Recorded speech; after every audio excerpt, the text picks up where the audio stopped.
सत्संग का अमृत लाभ ले रहे सभी धर्मानुरागी बंधुओं एवं श्रद्धा मूर्ति देवी, सत्संग के माध्यम से अनेक विषयों पर हम लोग गंभीरता से चर्चा करते हैं और यही मनुष्य जीवन का अभिष्ट है।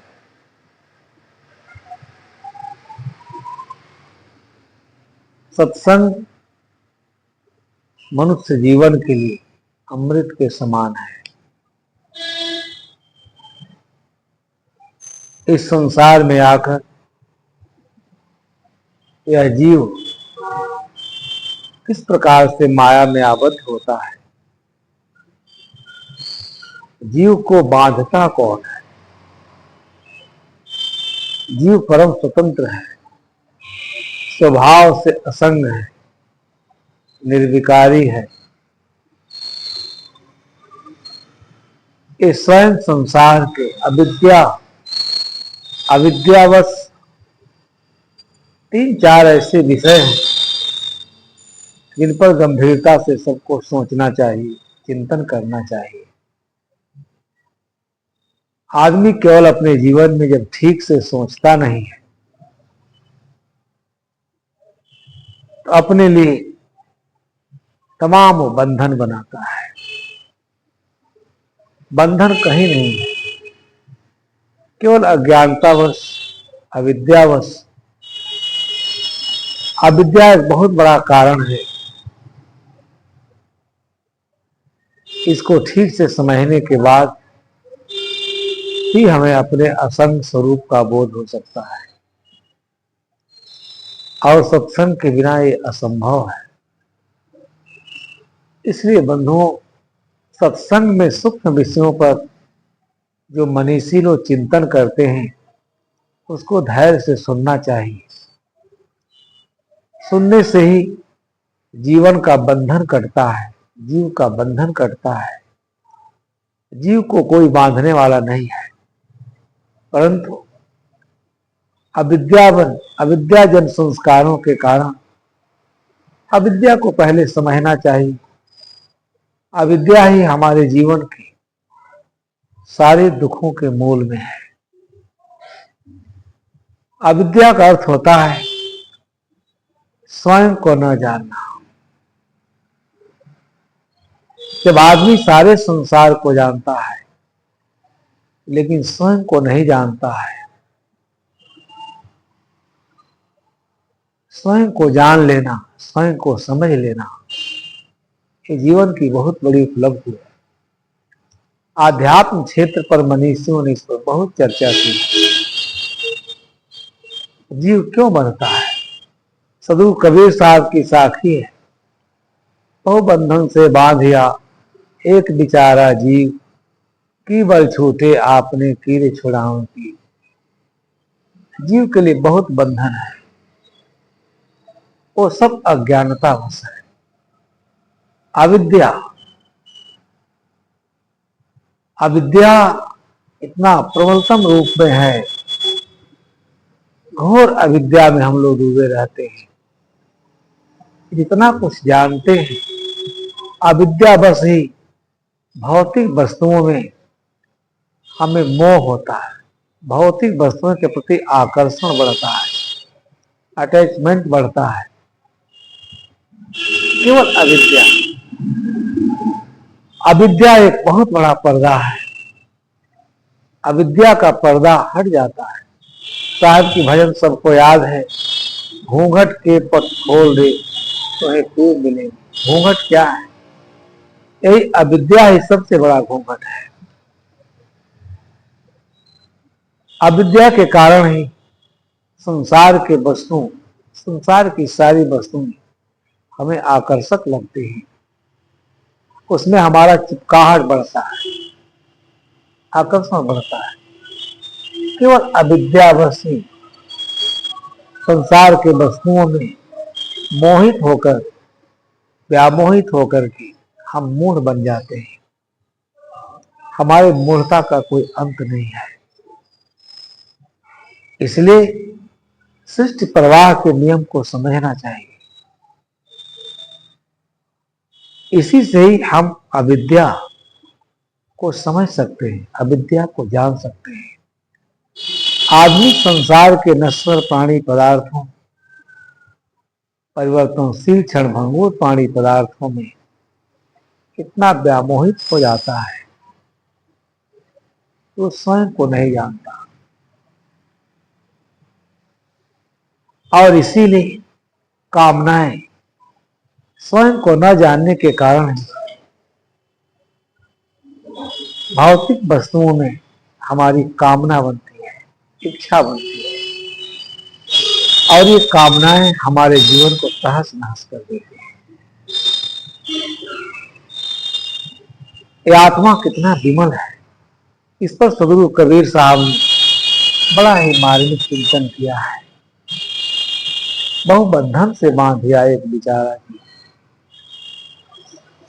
स्वयं को अविद्यावश, अविद्या के कारण ही संसार में मोह कर करके, साहब की वाणी तो इतनी अद्भुत है, ये सारे अज्ञान और अविद्या के पर्दा को बेड़ देती है। अद्भुत वचन है, अद्भुत संदेश है। इसके श्रवण और मनन चिंतन से आदमी के अंदर बोध जागृत होता है।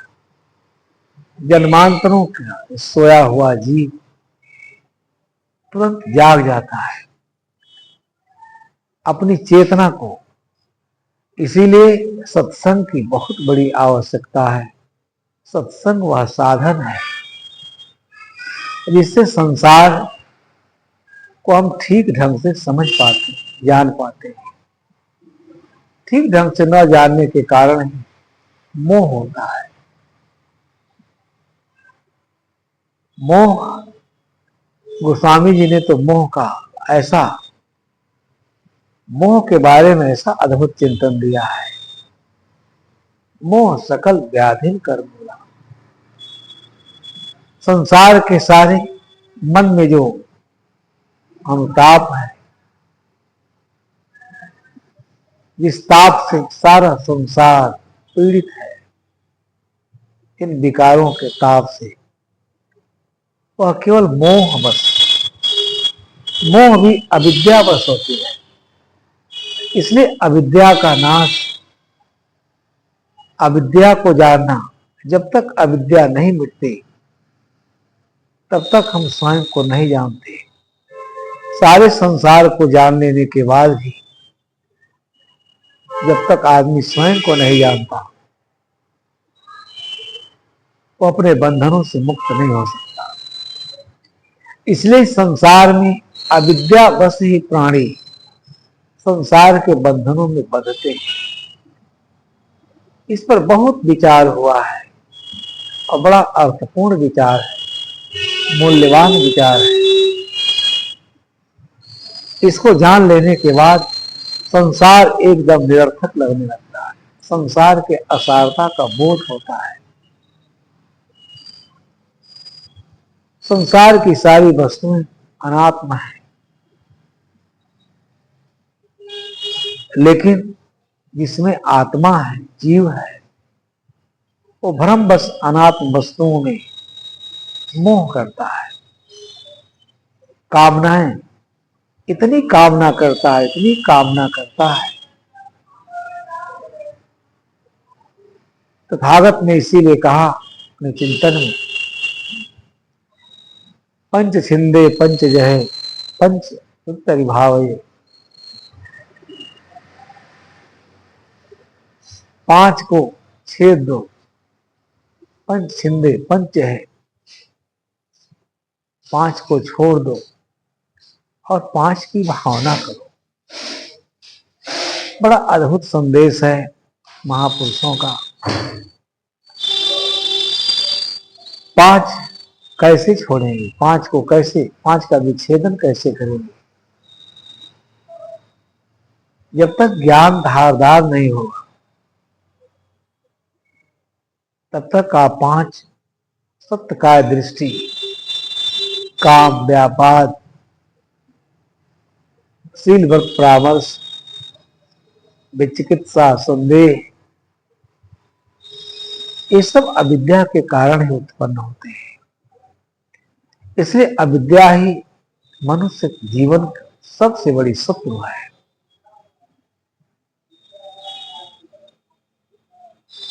अविद्या के कारण ही कामनाएं बढ़ती हैं, काम, और आदमी कामनाओं के पीछे दौड़ करके संकल्पों, जो संकल्प और विकल्प की लहरें उठती हैं, उसी में आबद्ध होकर वो कर्म करने लगता है। इसीलिए सब तीन चीजें महाबंधन है और महादुखदायी है। कोई इस जीव को नहीं बांधता, स्वयं ये बंधता है। जब महापुरुषों के चिंतन को हम पढ़ते हैं, जब समझने लगते हैं, पढ़ना सुनना तो सामान्य विषय है, उसका यथार्थ बोध होना चाहिए, ज्ञान भी परिपक्व होना चाहिए। सामान्य बुद्धि से सब जानते हैं, सब नासमान है, सब परिवर्तनशील है, सब वियोग जनित है, लेकिन फिर भी सारे वियोग जनित अनात्म वस्तुओं में ही कामनाएं होती हैं। उसी की कामना कर करके और उसी कामनाओं के रस्सी में हम अपने को बांधते हैं। शायद अद्भुत तरीके से अपनी बात कहते हैं, बिन रसरी कर सकलो बंधा तासो बंद अलेख, दर्पण दीनो हाथ में चश्म बिना क्या दे। इसलिए विवेक की जरूरत है। जब तक विवेक प्रखर नहीं होगा, और सत्संग विवेक को धार लगाने का सत्संग साधन है। जितना आदमी सत्संग करता है उतना उसका विवेक तीक्ष्ण होता जाता है। और इस प्रकार जब चीजें समझ में आने लगती हैं, तब वो कोई साधक और साधिका उसे अपने जीवन को साधना में उतारता है। इसीलिए देखा जाता है, जब जीवन साधना परायण नहीं होता है, गहन हम विमर्श करके उस पर टिक नहीं पाते। ज्ञान का कथन करते करते ही, ज्ञान का श्रवण करते हुए भी हम लोग वासना में पीड़ित होते हैं, उद्वेलित होते हैं। लोक की वासना नहीं मिटती, प्राणी पदार्थों की वासना नहीं मिटती। यही भ्रम अनादि काल से हम लेकर के हो रहे हैं। इसी के कारण अनंत काल से हमारी यात्रा चल रही है।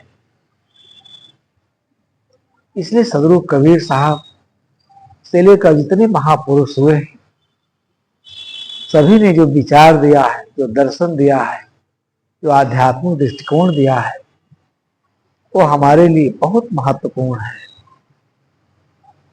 आज सारा समाज इसलिए अस्त व्यस्त है, शोकित है, पीड़ित है, उद्वेलित है। उसे सत्य का ज्ञान नहीं है, तथ्य का ज्ञान नहीं है। दुनिया में अनेक धर्म हैं, अनेक धर्मों के उपदेष्टा हैं, सब अपने अपने तरीके से धर्म की व्याख्या करते हैं, परंतु तथ्य कुछ अलग है। व्याख्या करने से सत्य अलग नहीं हो जाता। जो तथ्य है उसको सबको स्वीकार करना चाहिए। यही धर्म की मर्यादा है। इसी को जान लें और समझ लें तो हमारा जीवन कृतार्थ हो जाएगा। प्राय देखा जाता है कि जानना बुद्धि से सब जानते हैं, लेकिन जानने की सार्थकता क्या है? ज्ञान परिपक्व हो और टिकाऊ हो। हम अपने बोध में, इस बोध में हमेशा स्थिर रहें, चित्त हमारा उसी में डूबा रहे, तब अपने जीवन में कोई हानि नहीं करते, किसी दूसरे का नुकसान नहीं करते। प्रायः इन विषयों पर चिंतन न होने के कारण बड़े बड़े बुद्धिजीवी कहलाने वाले लोग कामनाओं, इच्छाओं और वासनाओं के वशीभूत होकर बड़े बड़े अपसंस्कृत कर्म करते हैं, जिससे मनुष्यता शर्मसार हो जाती है। यही सब जीवन के महान बंधन है और इसी से जीवन में सारा दुख है। सबका जीवन क्लांत है, बड़ी विस्मयकारी स्थिति है। इसलिए बोध के बिना जीवन में, सच्चे बोध के बिना और पूर्ण और समर्थ बोधवान सदगुरु के शरण में गए बिना, भक्ति लोग कहते हैं, भक्ति बहुत जरूरी चीज है, बहुत आवश्यक चीज है। भक्ति के बिना विनम्रता नहीं आएगी, भक्ति के बिना दीनता नहीं आएगी, भक्ति के बिना मिथ्या अहंकार, भक्ति से सारा, जब आदमी भक्ति के पथ पर सेवा परायणता जब उसके अंदर आ जाती है और जिस गुरु से उसे बोध प्राप्त होता है, उस गुरु के प्रति उसके मन में अनन्य निष्ठा और अनुराग उत्पन्न हो जाता है। और यही हमारे जीवन को संभल संभल कर चलने का, होश में चलने का साधन है। इसलिए सदगुरु जगाता है। जब जागृत अवस्था में साधक होता है, बोध की दृष्टि से देखता है, तो अविद्या अपने आप मिट जाती है। अनेक ऐसे लोग हैं या जानते हुए समझते हुए भी मिथ्या अहंकार में, पद प्रतिष्ठा, मान सम्मान के अहंकार में जीवन जीते रहते हैं और इसीलिए उनके अंदर दम्भ है। उनका दम्भ उनके विनाश का कारण होता है। सत्य की जीवन में बहुत बड़ी प्रतिष्ठा है, लेकिन सत्य का ज्ञान कैसे होगा? जो सत्य है उससे हम मुख मोड़ लेते हैं, जो असत है, नासमान है, परिवर्तनशील है, उसी में हम सत्य को ढूंढते हैं। कहां से सत्य मिलेगा? इसलिए अविद्या का जो पर्दा है वही सारे बंधनों का कारण है। इसी कारण यह निर्विकारी, निर्विषयी, असंग जीव आकर के बंध जाता है। अविद्या के कारण ही संसार के वस्तुओं को जब ठीक से नहीं देखते हैं, उसमें राग करते हैं, राग कर करके बंधते हैं, मोह कर करके पतित होते हैं। मोह इतना प्रबल हो जाता है कि मोह में पड़ा आदमी दुत्कारा जाता है, फटकारा जाता है, फिर भी वासनाओं के दास्ता से मुक्त नहीं होता, वासनाओं की गुलामी करता रहता है। इसलिए जीव को जो बंधने का कारण है, सबसे बड़ा कारण, महाकारण, वो अविद्या है। साहब कहते हैं, बहु बंधन से बांधिया एक बिचारा जीव। साहब ने उसे बिचारा कहा। सर्व समर्थ है, केवल अविद्या पर वो विजय प्राप्त कर ले। जब तक अविद्या है, अविद्या का पर्दा लगा है, तब तक हम स्वयं को नहीं जान सकते। और जब तक स्वयं को नहीं जानेंगे, तब तक संसार के दुख और बंधनों से मुक्त होना असंभव है। इसलिए सारे संसार के उच्च कोटि के मनीषियों ने हमें यही संदेश दिया। उपनिषद को पढ़ने के बाद तो मन एकदम शांत हो जाता है, स्थिर हो जाता है। संतों का जो विमर्श है वो ज्ञान के रत्न का भंडार है। हम अपने मानसिक स्थिति को या मानसिक रूप से विकृत होने से कैसे बचाएंगे? सबके मूल में अविद्या ही है। अविद्या के कारण ही, जीवन भर अविद्या में पड़े रहने के कारण संसार के समस्त पदार्थों, द्रव्य हैं, पदार्थ हैं, वस्तुएं हैं, उनके सच्चे स्वरूप का ज्ञान नहीं होता। अविद्या के कारण ही वो सब सब सा प्रतीत होती है और आदमी उसकी मोह करने लगता है। मोह करने से हमारी बुद्धि दूषित हो जाती है। बुद्धि निर्मल हुए बिना, चिंतन निर्मल हुए बिना, ज्ञान निर्मल हुए बिना हम अविद्या, सारा संसार अविद्या के वशीभूत है। इसीलिए हमें विचार करना चाहिए, कामना किसमें उत्पन्न होती है, ऐसा किसमें उत्पन्न होती है, तृष्णा किसमें उत्पन्न होती है, वासना किसमें उत्पन्न होती है। जिसमें उत्पन्न होती है सब निर्जीव है। आज जो सजीव है ये कितना दुखद पक्ष है। इसलिए जो जानने योग्य वस्तु है वो केवल स्वयं को जाने। स्वयं को जान लेने के बाद सारा अविद्या, अविद्या का अंधकार मिट जाता है। जब अविद्या के पार जाते हैं तो बोध के प्रकाश से हम जगमगा जाते हैं, हमारी विमल आत्मा जगमगा जाती है। जब तक उसके ऊपर ये अविद्या का कुहासा, मोह का कुहासा, कामना का कुहासा के नीचे वो दबी है, कर्म करते करते कर्म को संस्कारों के बोझ तले दब जाती है, कुचल जाती है। इसलिए अध्यात्म क्षेत्र में, अध्यात्म जगत में हमारे महापुरुषों ने इस पर बहुत दिव्य और अलौकिक ज्ञान की चर्चा की है। मोह मिट जाए, संशय मिट जाए, भ्रम मिट जाए। ये मिटेगा कैसे? इसके लिए हमें समर्थ, पूर्ण और बोधवान सद्गुरु की जरूरत है। वहीं जाकर हम अविद्या तम के पार जा सकते हैं। आओ उसके प्रति हमारे मन में श्रद्धा होनी चाहिए, अनुराग होनी चाहिए। उसकी बहुत अनंत कृपा है। सद्गुरु के अनंत कृपा के बिना अविद्या, मोह, अज्ञान, भ्रम, माइक पदार्थों से आसक्त, राग, ममता, मिथ्या अहंकार ये नहीं मिट सकता। सद्गुरु के द्वारा प्रदत्त ज्ञान ही बहुत बड़ा साधन है। उसका आश्रय लेकर कोई भी जीव जाग करके, जब वो जाग जाता है तो सारे बंधनों को काट सकता है।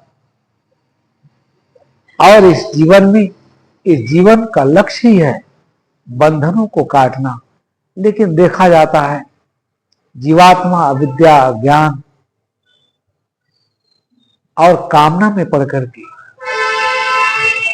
काम से अर्थ केवल विषय वासना भोग से नहीं है, काम से अर्थ कामनाओं से है।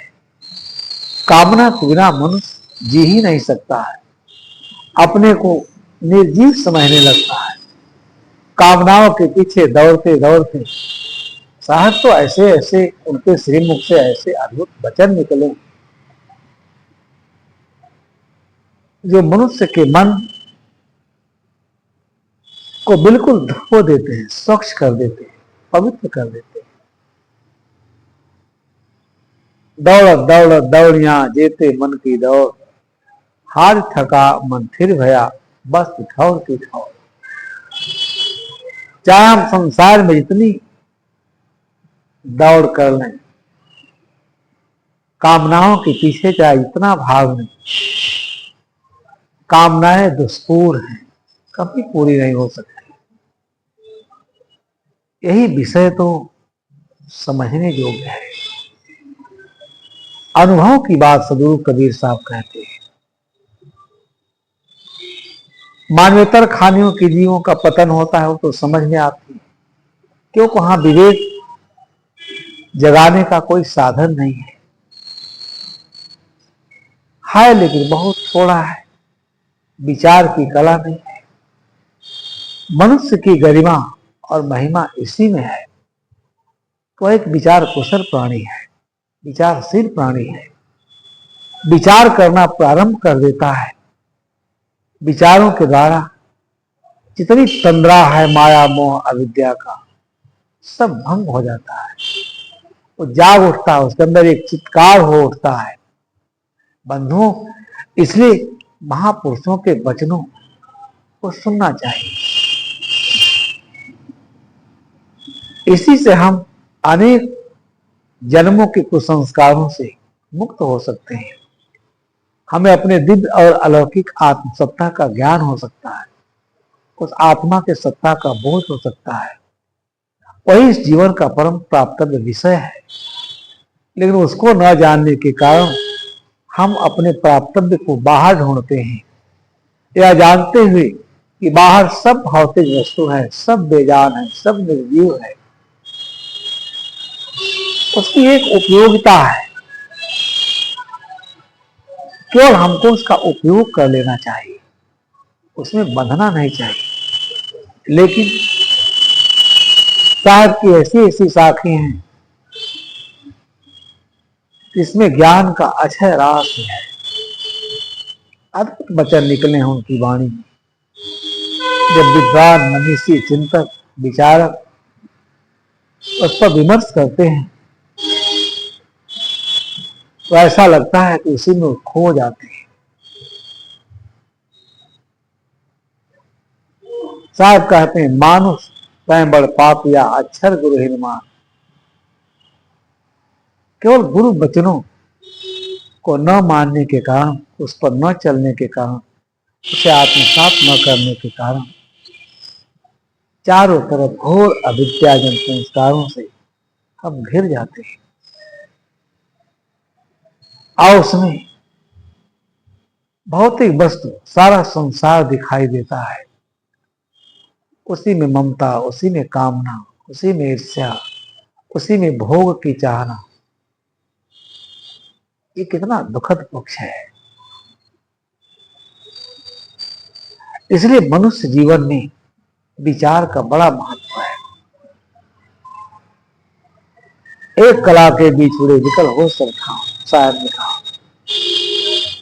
केवल विचार की कला न होने के कारण यह ज्ञान का अक्षय राशि पुंज मनुष्य का जीवन क्लांत है, और सब तरफ से अपने को मोह के, राग की, इच्छा के, तृष्णा के, कामना के, कर्म के, संस्कारों के महाबंधन में अपने को बांधता है। दूसरा कोई नहीं बांध सकता। लेकिन अगर वो विचार करना शुरू कर दे तो अपने सारे बंधनों को काट सकता है। जब वो स्वयं का दृष्टा बन जाए, स्वयं का ज्ञाता बन जाए। इसलिए ज्ञेय नहीं बड़ा है, ज्ञाता बड़ा है। सारे आध्यात्मिक जो उपदेश हैं वो केवल इसीलिए है कि आदमी अपने ऊपर के सारे बंधनों को ज्ञान विचार के कुल्हाड़ी से काटकर आत्मा का बोध प्राप्त करे, स्वयं को जानने। स्वयं को जानने के बाद सब अविद्या मिट जाता है, सारा अहंकार समाप्त हो जाता है। अविद्या ये बहुत बड़ा विषय है। इसलिए अविद्या को जान लेना, अविद्या को जान लेने के बाद सब कुछ ऐसा मिथ्या प्रतीत होने लगता है कि समाधि लग जाती है। इसलिए अविद्या ही सब बंधनों का कारण है। सारे कर्म हम एक दूसरे से घृणा करते हैं। हम इच्छाओं के वशीभूत पाप कर्म करते हैं क्षणिक सुख के लिए। कहां सुख है? भौतिक पदार्थों में सुख होता तो भौतिक पदार्थों का जिसके पास अंबार है उसे कभी दुख नहीं होना चाहिए। लेकिन जो जितना ही भौतिक वस्तुओं का संग्रह करता है सुख की इच्छा से, उतना ही वो दुख के सागर में समा जाता है। सुख कहां है? सुख स्वयं को जानने में है। जब स्वयं को जानता आदमी तो सब कुछ अपने आप समाप्त हो जाता है। मोह, अज्ञान, हिंसा करने की भावना, कुछ पाने की लालसा, ये लालसा इसलिए उत्पन्न होती है कि पा करके आदमी भौतिक पदार्थों में कहीं तृप्ति नहीं है। हम जितना पाते हैं उस वस्तु के पाने की ख्वाहिश और बढ़ जाती है। इसलिए अनेक शायरों ने इस पर भी लिखा है।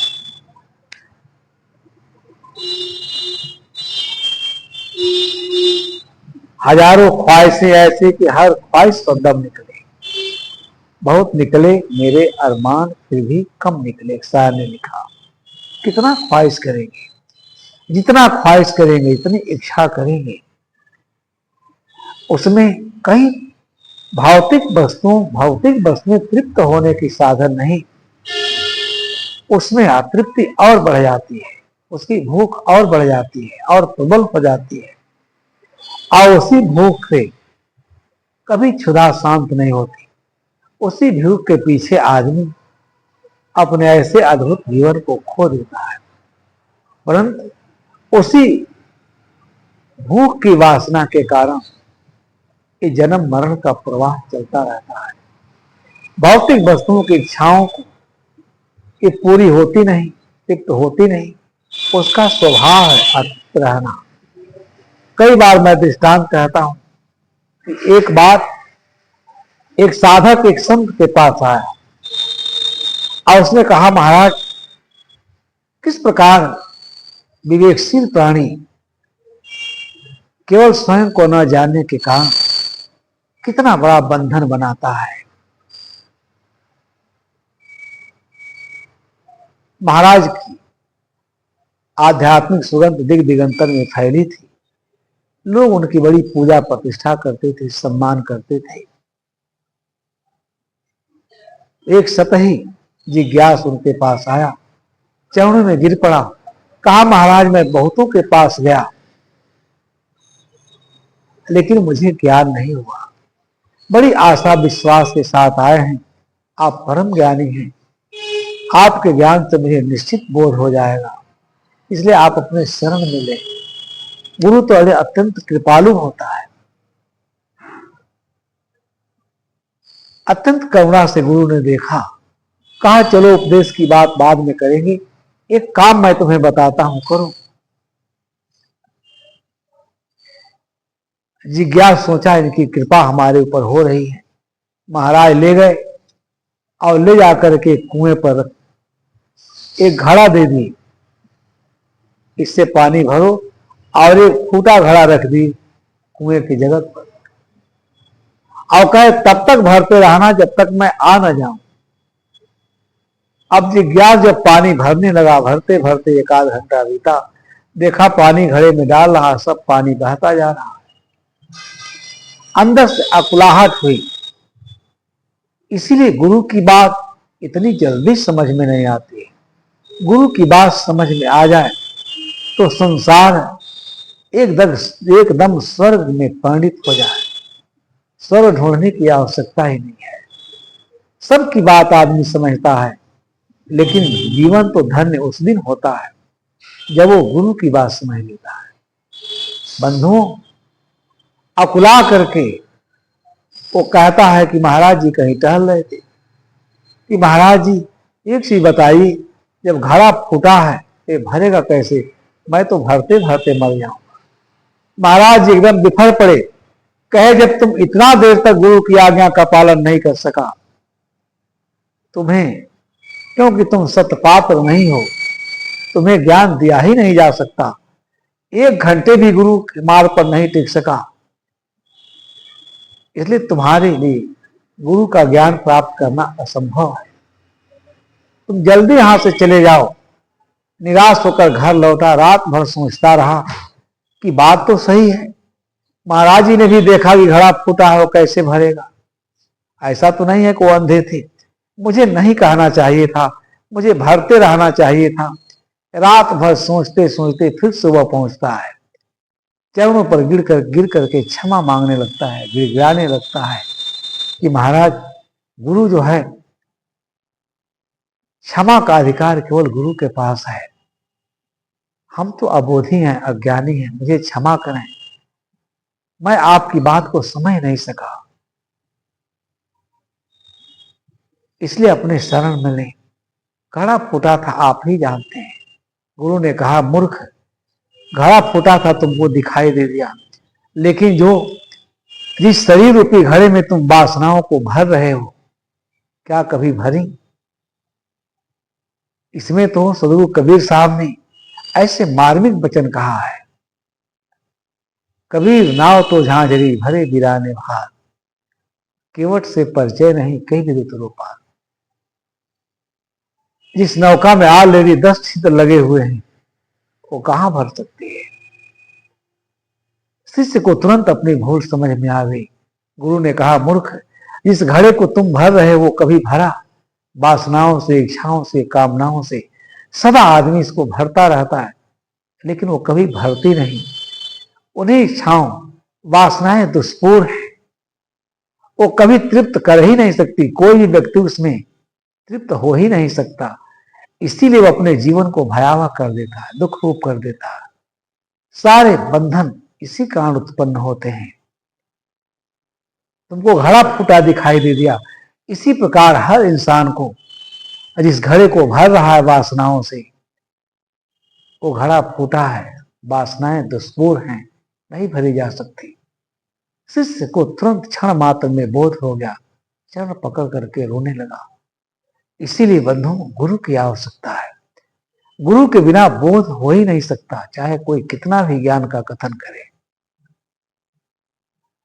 इसलिए ये अविद्या को समझना, इसलिए जीवन में भक्ति की आवश्यकता है। जब आदमी भक्ति करता है तो विनम्र होता है, सरल होता है, सहज होता है।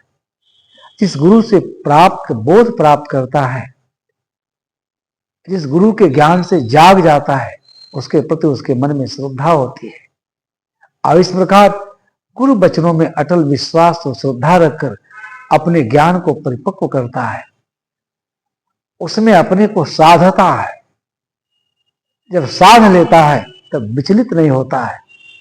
जब ज्ञान परिपक्व नहीं होता है तो बड़े बड़े ज्ञानी कहलाने वाले लोग भी इस संसार समुद्र में, संसार की धारा में बह जाते हैं, स्वयं को संभाल नहीं पाते हैं। इसलिए स्वयं को संभाल लेना, स्वयं को जानने के बाद ही स्वयं को संभाल पाएंगे। इसलिए जो सारा बंधन है, जीव को बांधने का कारण अविद्या है। अविद्यावशी कामनाएं उत्पन्न होती हैं, मोह, राग, ममता, नाना प्रकार का कर्म करके और कर्म के संस्कारों में व्यक्ति बंधता है। इसे बांधने वाला कोई नहीं है। केवल अविद्या मिट जाए, स्वयं का दृष्टा और साक्षी हो जाए, सारा भ्रम, सारा संशय मिट जाता है, अपने परम प्राप्तव्य को प्राप्त कर लेता है, उसके सारे बंधन कट जाते हैं।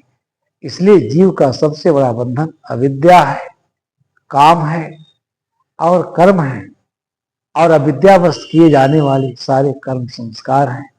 इससे सबको आप काम, पूर्ण काम, बोधवान सदगुरु के शरण में जाकर अविद्याजन संस्कारों को मिटाने का प्रयत्न करना चाहिए।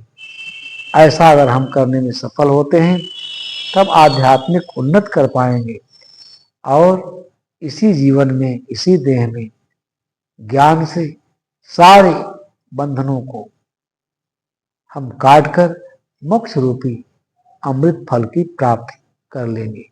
आप लोगों को बहुत बहुत धन्यवाद देते हुए अपने विचारों को विराम देता हूं।